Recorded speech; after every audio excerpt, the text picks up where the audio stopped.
Hello guys, kain tayo ng ice cream guys. Sa mainit na panahon, masarap ang ice cream kainin. Dahil sobrang init talaga. Yummy!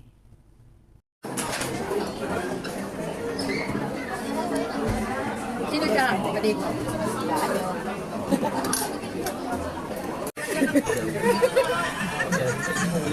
Thank you sa sponsor.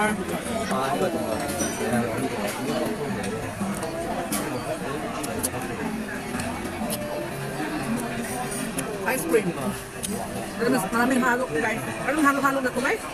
Kasi mayroon siyang cornflakes, may gatas ilalim.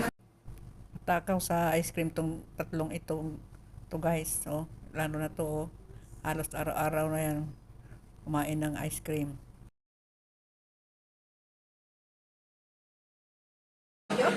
Yeah.